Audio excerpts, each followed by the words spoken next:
오늘 숨을 쉬는 것 감사. 나를 구원하신 것 감사. 내 뜻대로 안 돼도 주가 인도하신 것 모든 것 감사.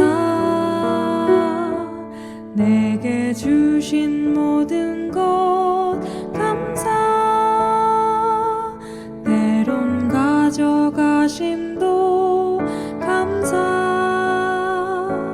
내게 고난 주셔서 주 뜻 알게 하신 것 모든 것 감사. 주님 감사해요. 주님 감사해요. 내가 여기까지 온 것도 은혜입니다. 주님 감사해요. 주님 감사해요. 나를 사랑하신 주 사랑 감사합니다.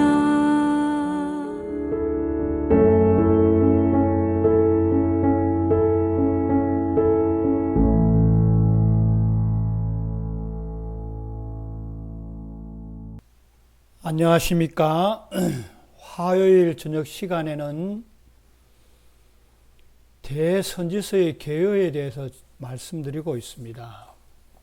오늘은 먼저 왜 대선지서를 따로 구분하였는지에 대해서 간략하게 말씀드린 다음에 예레미야 에가서의 개요에 대해서 말씀드리겠습니다. 히브리 성경에는 성경 선지서를 쭉 나열하면서 다니엘서는 포함시키지 않고 있습니다.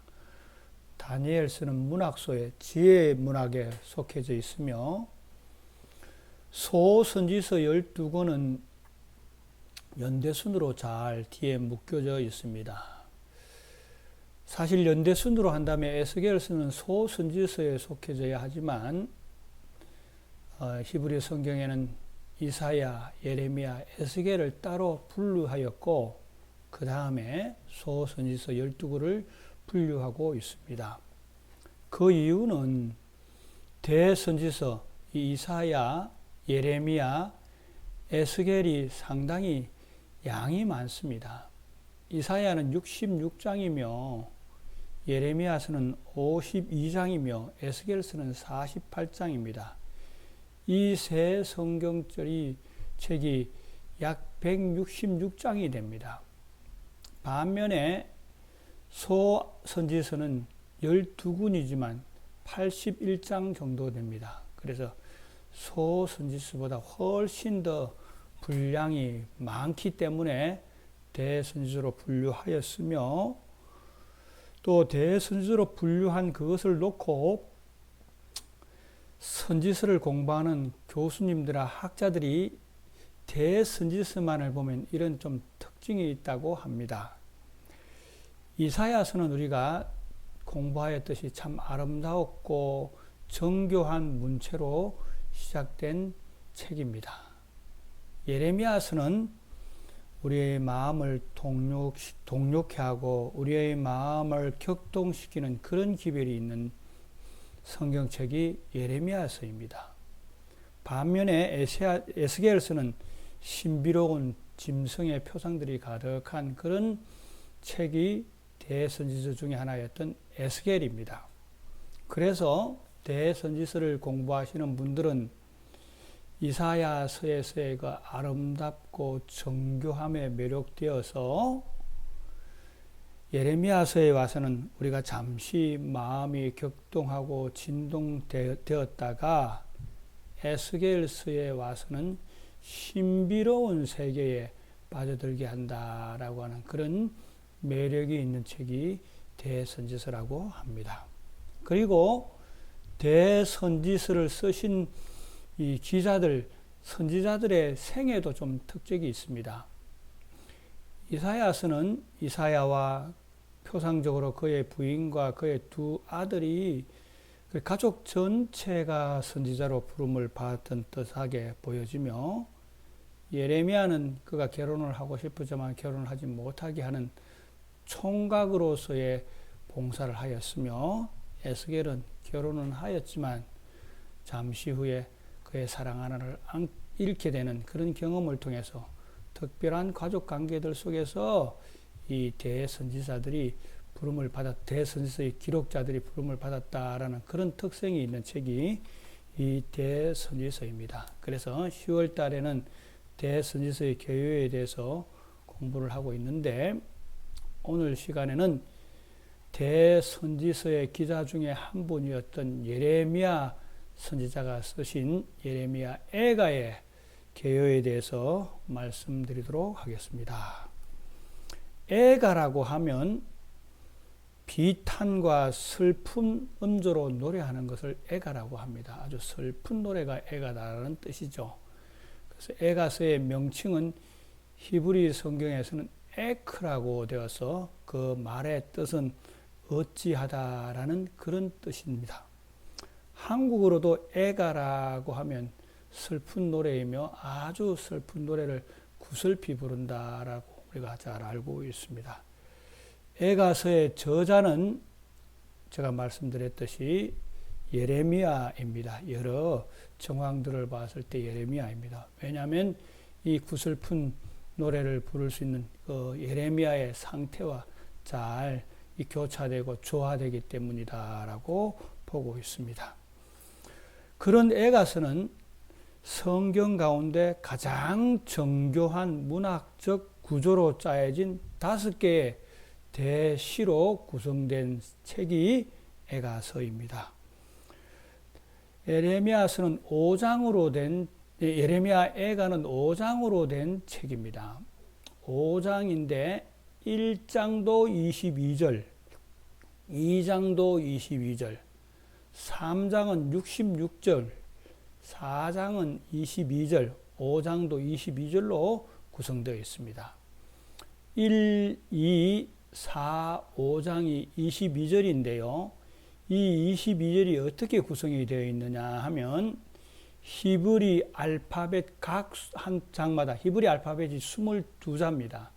그 22자의 두음을 따서 각 한 절씩 노래를 하고 있습니다. 예를 든다면 1장 1절이 얄렛으로 시작되어서 한 절, 1장 2절이 베트로 시작돼서 한 절, 1장 3절이 기멜로 시작돼서 한 절 이렇게 노래하고 있습니다. 그래서 1장, 2장, 4장, 5장은 알파벳 가수 순서대로 한 절씩 노래를 하고 있으며 3장은 66절로 되어 있는데 그 66절은 각 알파벳 첫 순서들대로 3절씩 노래를 하고 있습니다. 그래서 잘 정교하게 이렇게 문학적인 구조로 되어 있으며 뿐만 아니라 각 장이 히브리 문학의 대표적인 표현법인 교차 대구법으로 이루어져 있습니다.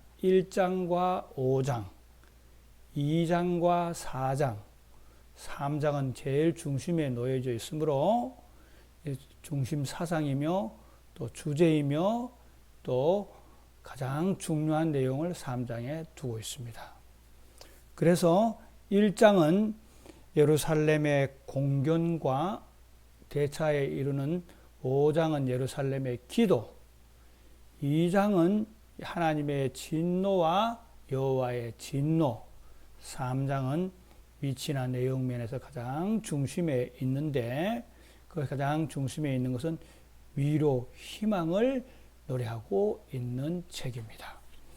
자, 간단하게 먼저 각 장의 내용들을 살펴본다면 1장은 한때 자랑스러웠던 예루살렘의 비참한 상태를 노래하고 있으며 2장은 사악한 예루살렘에 임하는 하나님의 심판들 노래하고 있으며 3장은 그런 재난 중에서 희망을 잃지 말아야 된다.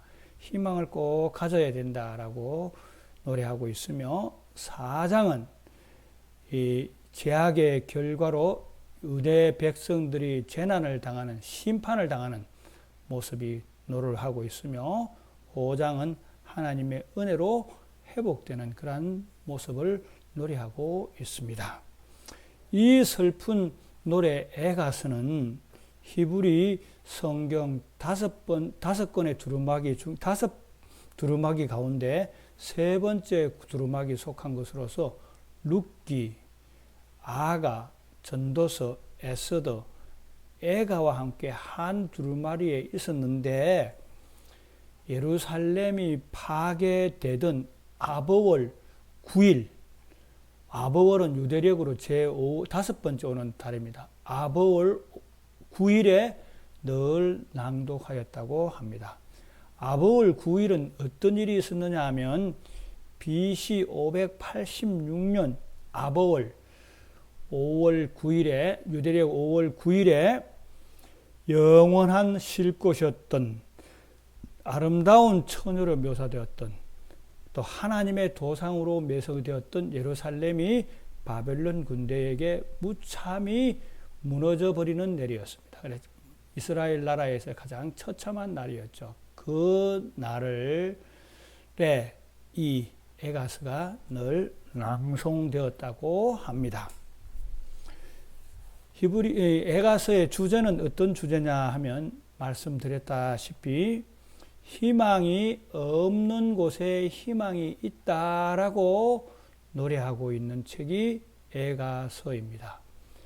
이스라엘 나라가 멸망되고 이스라엘 나라가 하나님의 심판에 의해서 파멸되었을 때 그 파멸되었지만 파멸된 그 가운데 희망을 노래하고 있다라는 말입니다. 그러면 희망을 아무런 희망이 없는 그곳에 희망을 노래하는데 희망을 구하는 자세는 어떤 자세이냐? 에가서 3장 27절과 29절에 있는 말씀은 입을 티끌 땅에 댈지어다 혹시 이 희망이 있을지어다 라고 얘기하고 있습니다. 첫 번째 희망을 노래할 때는 엎드려서 자신을 낮추라. 하나님 앞에 겸손하게 자리를 낮추는 의미로서 입을 땅에 대라고 하고 있습니다.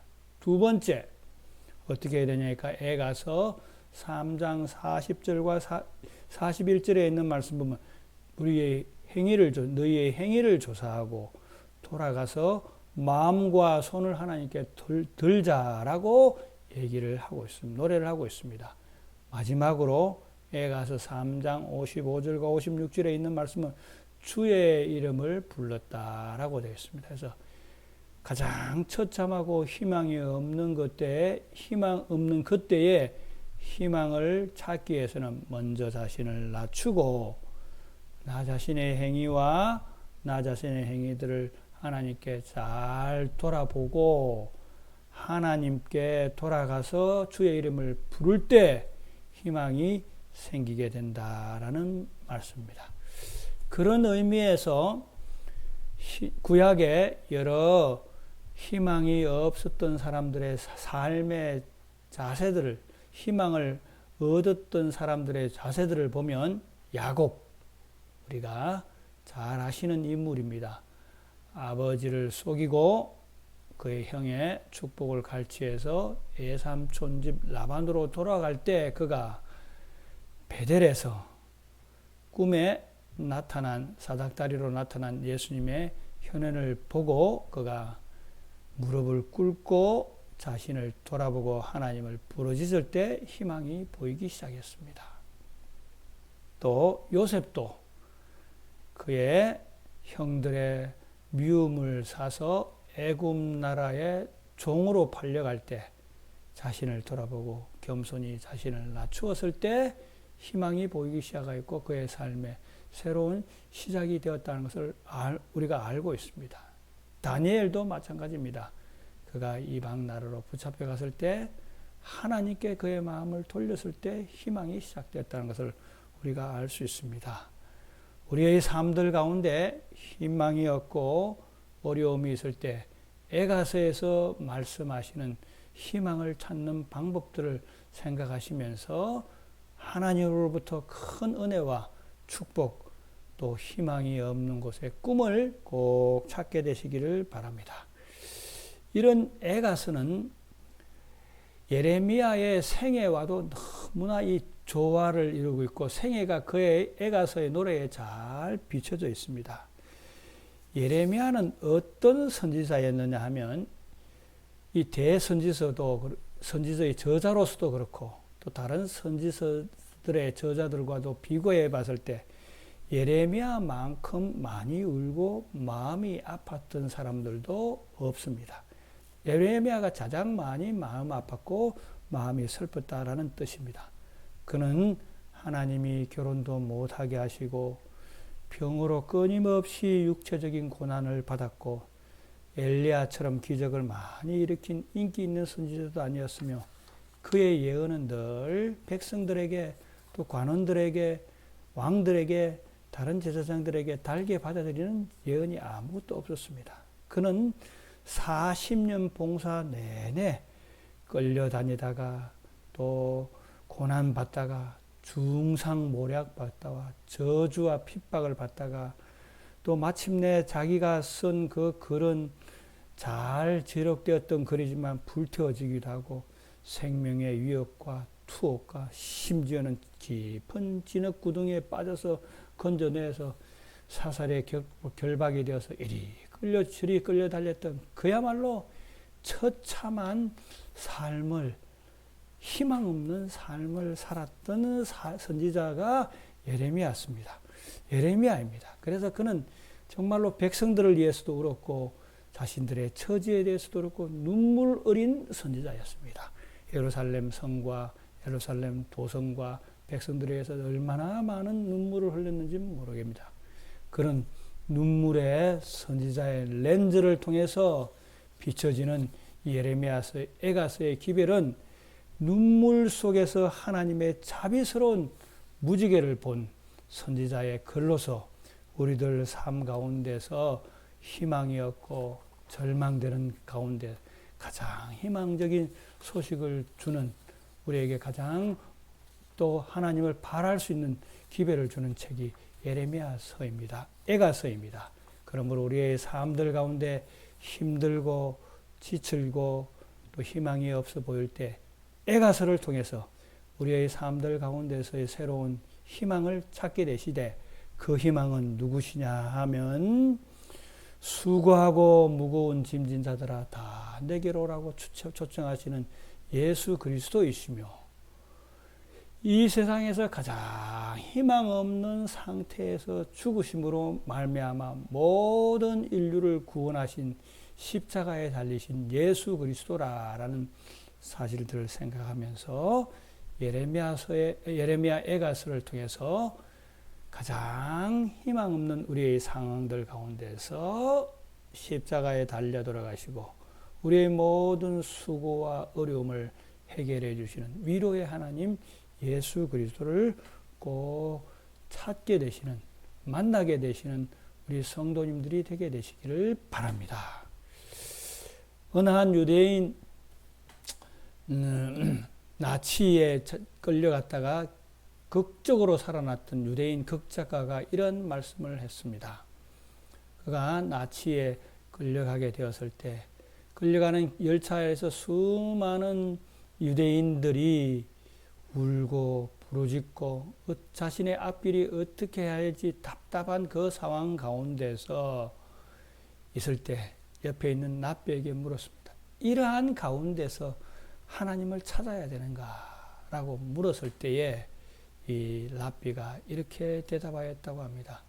사람이 살아있다라는 자체가 희망이며 살아있는 그 자체 속에서 우리가 찾을 수 있는 유일한 분은 십자가에 달리신 예수님이시다. 여호와 하나님이다. 그분만이 우리의 신이기 때문에 그분을 찾아야 한다라는 말을 해 주었다고 합니다. 그래서 희망을 갖게 되었고 그 나치의 그 서슬 같은 어려움과 또 고난 가운데서 건건히 살아났다라는 그런 기록을 읽은 적이 있습니다. 우리의 삶들 가운데서 어렵고 힘들고 아무런 희망이 보이지 않는 그때에 우리 주님을 찾아야 할 때라고 생각하시면서 에가서를 통해서 희망 없는 그곳에서 희망을 다시 찾게 되시는, 그래서 그리스도의 십자가를 바라보는 일을 결코 등한히 하지 않게 되시는 우리 수원중앙교회 모든 성도님들이 다 되게 되시기를 바라면서 오늘 말씀을 마치도록 하겠습니다.